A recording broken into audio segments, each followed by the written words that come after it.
어느 마을에 나무찜으로 근근히 먹고 살아가는 나이 많은 할아버지 한 분이 계셨는데, 이 할아버지가 신앙이 아주 돈독하셨습니다. 그래서 늘 입술에 찬송이 그치지 않고 늘 하나님 몸된 교회에 나가서 기도하는 일을 쉬지 않았습니다. 그리고 산에 올라가서 나무찜을 지고 내려오는 날은 항상 교회 앞마당에 짐을 내려놓고 교회당 안에 들어가서 한 2시간 정도를 기도를 하다가 늘 나오시는데, 그 나오는 모습이 늘 환하고 너무 밝고 좋았습니다. 그래서 그 모습을 늘 지켜보던 목사님이 하루는 이 할아버지에게 물었습니다. 할아버지, 대체 얼마나 기도 제목이 많으시길래 한 번 들어가면 2시간씩 그렇게 기도를 하고 나오시느냐고. 그러자 이 할아버지 얘기가, 저 별로 기도 제목 없습니다. 뭐 내 인생 이제 다 살았는데 내가 뭔 욕심이 있어서 뭔 기도 제목이 많겠습니까? 제가 성전에 들어가서 주님을 만나는 시간은 주님의 얼굴을 보는 시간입니다. 그리고 제가 하나님을 열심히 바라보고 있으면 하나님께서도 저를 지켜봐 주십니다. 제가 기도하는 그 시간은 하나님하고 만나는 시간입니다. 그 시간이 제 인생에서 가장 행복한 시간입니다. 이러고 얘기를 하더라는 거예요. 저는 그 이야기를 참 들으면서요, 이 할아버지는 참 인생의 마지막을 잘 마무리하고 계시는 분이구나라는 생각이 들었습니다. 내 인생의 최고의 축복이 있다면 예수님 만난 거예요. 하나님 만난 겁니다. 하나님의 자녀로 살아가는 겁니다. 그리고 하나님과 교제할 수 있는 것이 내 인생의 가장 큰 축복이라고 생각을 합니다. 이제 나이 먹고 이제 다 늙어서 이제 언제든지 하나님 오라 하시면 내가 가야 되는 내 인생의 마지막을 살아가면서 내 삶을 어떻게 마무리할까? 어찌 보면은 하나님과의 만남의 시간은 세상과의 이별을 준비하는 시간이기도 합니다. 그러면서 동시에 하나님과 영원한 동행을 하며 살아가야 될 그날을 준비하는 시간이기도 한 거죠. 그러니까 이 할아버지의 인생의 마무리야말로 정말 아름답고 멋진 마무리가 아닌가라는 생각을 해봅니다. 근데 오늘날 세상에 보면은 살아온 날들보다 앞으로 살아가야 될 날들이 이제 훨씬 더 적게 남으신 분들이 있잖아요. 그렇죠? 전 누구라고 얘기하지는 않겠습니다. 그러나 우리는 다들 알고 있잖아요. 앞으로 내가 살아가야 될 날들을 생각해 보면 참 우리는 알 수가 없어요. 언제든지 하나님이 오라 하시면은 가야 하는데, 살아온 날들에 비해서 앞으로 우리가 살 수 있는 가능성이 있는 날들이 많지 않습니다. 그럴수록 우리는 인생의 마무리를 잘 준비해야 됩니다. 그런데도 세상에는 보면은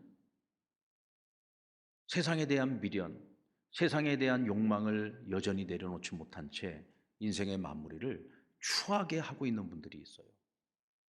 그래서 우리가 가끔 매스미디어들을 통해서 들려오는 소식을 들어보면 그만큼 가졌고 그만큼 이루었으면 이제는 그것을 흘려보낼 때가 됐는데, 여전히 흘려보내지 못하고 그것들을 더 갖기 위해서, 그것을 더 축적하기 위해서, 그것을 더 움켜쥐기 위해서 몸부림치면서 살아가다가 결국은 비참한 마무리를 하는 경우를 많이 보게 됩니다. 어느 어머니가 세상을 떠나면서 두 아들을 앞에다 놓고 마지막 이별의 인사를 했습니다. 큰아들에게는 이렇게 인사합니다. See you again. 우리 다시 만나자. 천국에서 다시 만날 거야 하고 인사를 합니다. 그리고 작은 아들에게는 굿바이 하고 인사합니다. 이제 너와는 여기서 마지막 이별이다. 내가 너를 다시 만나고 싶어도 영원히 만날 수 없구나 하고 굿바이 하고 인사했습니다. 큰아들에게는 See you again, 다시 만나자라는 이 인사말이 우린 언젠가 천국에서 다시 만날 거야 라고 하는 확신을 심어주는 마무리라면, 굿바이, 너와 나는 이제 다시 만날 수 없구나, 영원한 이별이구나 하는 이 인사말은 그 둘째 아들에게 여운을 남기는 마무리라고 할 수 있습니다. 같은 믿음의 길 안에서 큰아들은 천국에서 어머니 다시 만날 날, 그 약속의 날이 있지 않겠습니까? 그러나 굿바이 인사를 받은 이 둘째 아들은 어머니의 그 인사말을 듣고 곰곰이 생각할 겁니다. 왜 형에게는 시우어겐인데 왜 나에게는 굿바인가? 그리고 생각을 하고 또 그 말을 곱씹으면서, 만약 이 아들이 생각이 있는 아들이고 그래도 어머니를 사랑하는 아들이라면 사랑하는 어머니가 나에게 왜 마지막 그런 인사를 했을까 생각하고 고민하며 어머니가 바라던 뜻대로 어머니가 생각하는 생각대로 그 아들도 같은 믿음의 길로 접어들지 않을까 그런 기대를 가져봅니다. 그래서 이런 인사말은 이런 마지막 마무리는 여운이 있는 마무리라고 할 수 있습니다. 마지막 마무리는 마지막이기 때문에 정말 중요한 것이죠. 그래서 마무리를 어떻게 하느냐에 따라 확신을 주기도 하고 여운을 남기기도 하고 또 남아있는 이들에게 미래를 바꾸어 줄 수도 있는 것입니다. 자, 오늘 본문 15절 말씀해 보면 이르시되 내가 고난을 받기 전에 너희와 함께 이 유월절 먹기를 원하였다 하고 예수님께서 말씀하십니다. 자, 예수님 3년 동안 제자들과 함께 동고동락하셨습니다. 그리고 이제 주님은 십자가의 길을 걸어가기 위한 준비를 하고 계셨습니다. 이제 제자들과 헤어질 시간이 다 된 거죠. 마무리를 해야 될 시간이 다 된 겁니다. 근데 이 마지막 마무리를 어떻게 할까 고민을 하시다가 주님은 제자들과 함께 밥을 먹기로 작정을 하신 겁니다. 여러분, 사람은요, 먹는 것을 통해서 그 사람을 기억하기도 하고 그 사람과의 어떤 사건, 이야기를 기억하기도 합니다. 저는 저희 어머니를 생각할 때마다 저는 항상 갈비찜을 생각합니다. 저희 어머니 명절 때가 돼서 어머님 집으로 가면은 며칠 전서부터 제일 좋은 고기를 사다가 양념을 열심히 재놨다가 제가 오는 날이면은 압력 밥솥에다가 맛있게 갈비찜을 해주시는데 이 갈비찜 맛을 느껴보려고 다른 데 가서 아무리 맛있다는 집에 가서 먹어봐도 어머니가 해주신 그 갈비찜 맛은 느낄 수가 없어요. 세상에서 가장 맛있는 갈비찜 하면 저희 어머니가 해준 갈비찜. 그래서 저는 갈비찜을 먹을 때마다 항상 저희 어머니가 생각이 나요. 사랑하는 아들을 위해서 정성껏 준비해 주시던 어머니의 손길도 기억이 나고 어머니의 손맛도 기억이 나고 맛있는 음식 하나가 사랑하는 사람과의 관계를 생각하게 하고 그와의 이야기를 생각하게 하고 사건을 기억나게 만든단 말이에요. 예수님께서도 그런 의도를 가지셨던 것 같아요. 마지막 마무리를 하면서 제자들과 함께 식사, 마지막 만찬의 시간을 갖습니다. 그리고 그날 그 시간 그 자리에서 제자들에게 떡을 떼어 주시고 그리고 포도주를 잔에 따라 제자들과 나누어 주시면서 그들에게 나누어 주시는 떡과 포도주에 의미를 부여해 주셨습니다. 오늘 말씀해 보면은 너희를 위해 주는 내 몸이다 하며 떡을 떼어 그들에게 주셨어요. 그러니까 그들이 먹는 이 떡은 단순한 식량이 아니라 예수님께서 자기 몸을 떼어 제자들에게 나누어 주시는 것이었습니다. 그리고는 말씀하시기를 내가 너희에게 내 몸을 주는 이것을 기념하라고 말씀을 하십니다. 그리고 잔에 포도주를 부어 제자들에게 나누어 주시면서 이것은 내 피로 세우는 새 언약이다. 내가 너희를 위하여 이 피를 너희에게 붓는다라고 말씀하시면서 너희가 이것을 행하여 마실 때마다 기념하고 기억하라고 말씀하셨습니다. 주님은 오늘 이 떡과 포도주를 나누고 있는 이 퍼포먼스를 통해서 무엇을 말씀하고 있는 것입니까? 제자들과 3년 동안을 함께 했지만 제자들은 아직도 예수님이 누구신지, 예수님이 이 땅에 오신 목적에 대해서 아직도 헷갈려 하고 있습니다. 이젠 더 이상 주님께서 이 땅에서 이 제자들과 함께하며 그것을 이야기해 줄 수 있는 시간이 없어요. 끊임없이 비유로도 말씀을 해주셨고 여러 가지 사건을 통해서도 보여주시고 말씀해 주셨음에도 불구하고 여전히 깨닫지 못하고 있는 제자들에게 주님은 이 마무리의 시간에 마지막으로 확신을 심어주고 싶었던 거죠. 어떤 확신입니까? 내가 이 땅에 온 것은 너희를 죄와 사망으로부터 구원하기 위하여 내 생명을 너희에게 주기 위해서 온 것이다. 내 생명을 너희에게 줌으로써 너희는 새 생명을 얻게 될 것이다. 너희가 이 새 생명, 하나님이 주시는 새 생명을 얻기 위해서는 너희가 나를 먹고 마셔야만 한다. 그렇지 않으면 너와 내가 아무 상관이 없다. 너희와 내가 연합을 하여 한 몸이 되고 하나님이 주시는 새 생명을 얻기 위해서는 반드시 나는 너희를 위해 희생해야 되고 너희를 위하여 내 몸을 주고 내 피를 쏟아 너희에게 새 생명을 주어야 된다. 너희가 나로 말미암지 않고는 이 새 생명을 얻을 수 없다. 다시 말하면 예수님은 우리에게 새 생명을 주기 위해서 이 땅에 오신 하나님이신 것이고 그 하나님은 철저한 자기 희생과 헌신을 통해서 죽음을 통해서 우리에게 새로운 생명을 주셨다. 이것을 오늘 이 성만찬을 통해서 보여주시고 말씀해 주신 것입니다. 그리고 그것을 기념하라고 말씀하십니다. 너희는 함께 모일 때마다 떡과 포도주를 함께 먹고 마시며 나를 기념하라. 나를 기념하라는 것은 주님의 그 희생과 섬김과 죽음을 기억하라는 것이고 그로 말미암아 너에게 주어진 새 생명에 대하여 하나님 아버지 앞에 감사하라는 것이죠. 그래서 여러분 초대교회 성도들은요 함께 모일 때마다 예배를 드릴 때마다 그들은 항상 이 성만찬을 했습니다. 어떻게 보면 이 성만찬식은요 눈으로 보는 설교예요. 우리가 평상시에 강단에서 지금 제가 이렇게 하고 있는 이 설교는 우리가 귀로 듣는 설교잖아요. 경청하는 하나님의 말씀입니다. 그러나 이 성만찬은 우리가 직접 참여해서 함께 행하는 눈으로 보는 말씀이라고 할 수 있어요. 듣는 말씀도 중요하지만 보는 말씀, 우리가 직접 경험하는 말씀은 굉장히 중요하죠. 그래서 초대교회는 성만찬을 모일 때마다 예배 때마다 하며 기념했던 것을 우리가 알 수 있습니다. 오늘날 로마 캐톨릭 교회 같은 경우는 하나님의 말씀, 전하는 말씀보다도 오히려 이 성만찬 이 예전을 모일 때마다 예배 때마다 하고 있어요. 그런데 그런 어떤 의미에서 보면 그것도 굉장히 중요하다고 생각을 합니다.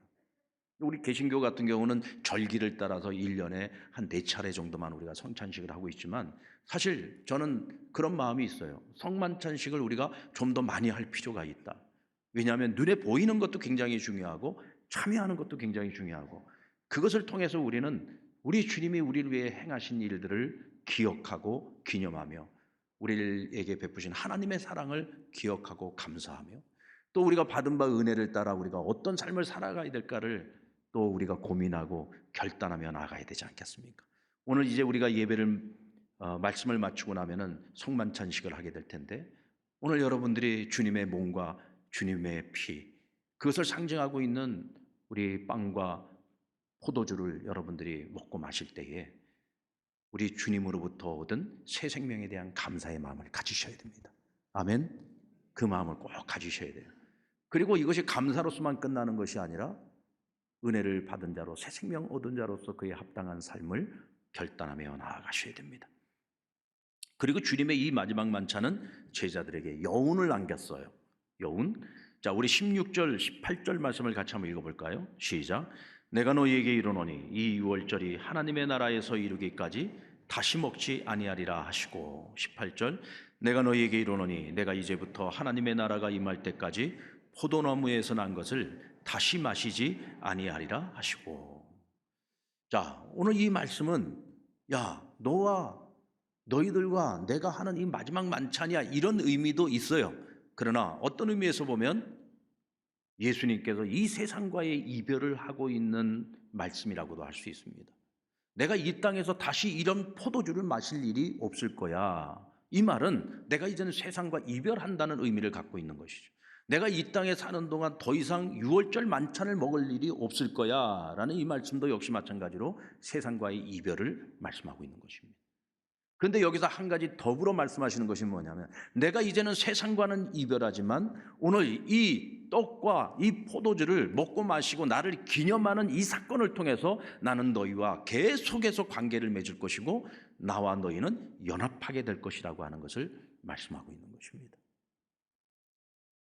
어떤 의미에서 오늘 이 성만찬을 통해 하나님께서는 제자들에게 여운을 남기고 계시는 거죠. 근데 엄밀한 의미에서 보면 이 제자들은요, 오늘 주님께서 하시는 이 말씀들이 도무지 이해가 잘 안 됩니다. 이해가 잘 안 돼요. 왜? 너무 상징적이기 때문에 그렇습니다. 사실 예수님께서 수많은 기적을 보여주셨는데 그 기적을 보고도 예수님이 하나님의 아들, 하나님 보내신 메시아라고 하는 것에 대한 확신을 갖지 못했던 제자들이에요. 근데 오늘 떡과 포도주 이 상징적인 것을 말씀하시고 이것이 나라고 말씀하시고 이것이 내 생명이라고 말씀하시고 이것을 먹어야만 너희와 내가 관계가 있다고 말씀하시고 이것을 먹을 때마다 기념하라고 하시는데 이게 도무지 무슨 말씀인지 도무지 이해하기가 어려웠어요. 그러나 주님은 일단 그들이 경험하게 하시고 그리고 이후에 일어나는 모든 일들, 곧 예수님이 십자가를 지시고 우리를 대속하여 죽으시는 사건과 또 장사된 지 사흘 만에 부활하시는 사건, 다시금 제자들을 찾아오신 사건, 그 모든 사건의 여정 가운데에서 제자들은 한 가지 한 가지 깨닫기 시작합니다. 아, 그래서 주님이 그렇게 말씀하신 것이었구나. 그래서 그 마지막 마무리를 주님께서 떡과 포도주를 떼시면서 그것이 나라고 말씀하신 것이었구나. 주님의 그 희생과 주님의 그 죽으심과 그 고난 때문에 우리가 구원을 얻을 수 있었구나. 주님 우리 생명 새 생명 주시려고 인간의 몸을 입고 이 땅에 오신 하나님이셨구나. 그 모든 것을 깨닫게 된 거죠. 그러면서 그들의 삶이 변화되어져 가는 것입니다. 어떤 의미에서는 확신을 심어주는 것도 중요하지만 이와 같이 여운을 남겨줌으로써 계속 생각하게 만드시는 거예요. 그래서 주님은 기념하라고 하신 것입니다. 기념한다는 것은 생각하라는 것이거든요. 생각하라, 생각하라. 여러분, 우리 하나님 말씀을 들을 때도 생각하면서 들으셔야 돼요. 우리가 성만찬에 참여해서 아무 생각 없이 주는 것 그냥 받아먹는 것이 아니라 우리는 포도주를 받아 마시면서 이것이 예수님의 피라는 생각을 하고 마셔야 되는 거예요. 우리가 빵을 받아 먹으면서 이것은 예수님의 몸이다라고 하는 생각을 가지고서 먹어야 되는 겁니다. 생각하지 않고 먹고 마시는 것은 그저 하나의 양식으로 끝나버리는 거예요. 하나의 퍼포먼스에 지나지 않습니다. 생각을 하며 우리는 이것을 먹을 때 우리의 마음에 감동이 있고 우리 주님의 그 크신 사랑을 다시 한번 우리가 생각하게 되고 그러면서 오늘 나의 부끄러운 모습 때문에 회개의 눈물이 나오기도 하고 앞으로는 내가 이렇게 살겠습니다 하는 결단의 고백을 하며 나아갈 수 있게 되는 거죠. 주님은 또 한 가지 여운을 남기셨어요. 자, 이와 같은 마지막 만찬 자리에서 주님이 어떤 말씀을 하셨습니까? 보라, 나를 파는 자의 손이 나와 함께 상 위에 있다라고 하셨어요. 지금 함께 이 만찬의 자리에 있는 이 제자들 가운데 나를 팔 자가 있다는 거예요. 여러분, 팔자만 있습니까? 주님을 세 번이나 부인할 자도 있습니다. 예수님 붙잡히시는 그날 밤에 제살길 찾겠다고 전부 도망가 버린 제자들입니다. 그런데 지금 그 제자들을 앞에다 놓고 주님께서 얘들아 내 살을 먹어라 내 피를 먹어라 너희들이 이것을 먹고 마셔야만 너에게 새 생명이 주어진다. 나는 너희를 위하여 내 생명을 주기 위해서 왔다. 이러고 말씀하시면서 지금 만찬을 하고 있단 말이에요. 어쩌면 제자들은 이 가운데 나를 팔 자가 있다는 말씀을 들었을 때 인정하고 싶지 않았을 거예요. 무슨 말도 안 되는 소리라고. 설마 나는 아니겠지. 다들 그렇게 생각하지 않았습니까? 근데 여러분 주님께서 말씀하신 그 모든 일들이 이후에 그날 밤에 다 일어난 일들 아닙니까? 며칠이 지나서 일어난 일도 아니에요. 주님께서 말씀하신 그날 밤 이 모든 일들이 벌어진 겁니다.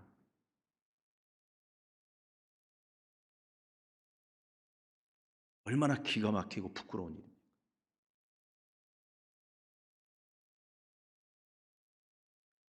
그런데 주님께서 부활하시고 난 후에 제자들 세 번이나 찾아오셨습니다.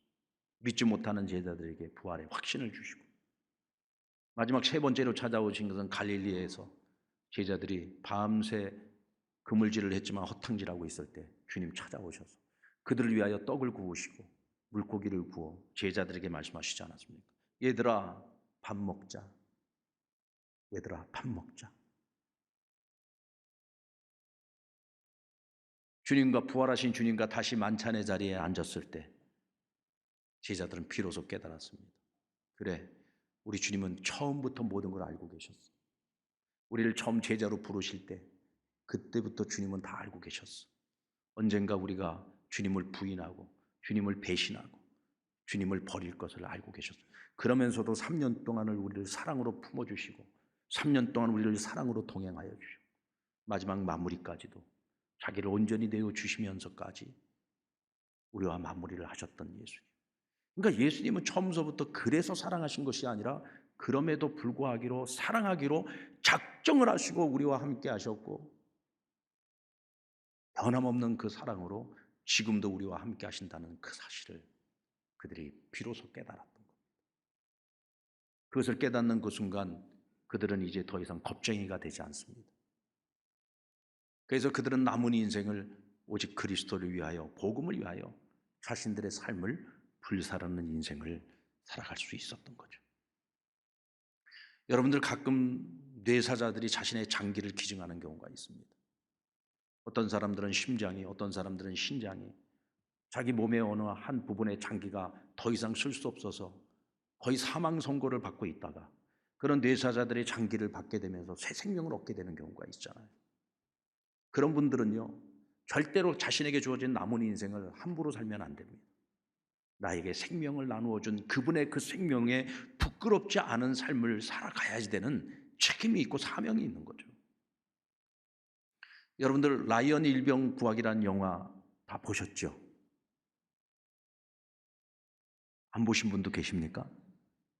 네. 이 영화는 굉장히 베스트셀러 아주 명작이기 때문에 꼭 보실 필요가 있고, 그리고 굉장히 깊은 의미를 담고 있는 영화입니다. 제2차 세계대전 때 한 어머니에게 여러 아들이 있었는데 이 아들들이 2차 세계대전 전쟁터에 나가고 다 죽어요.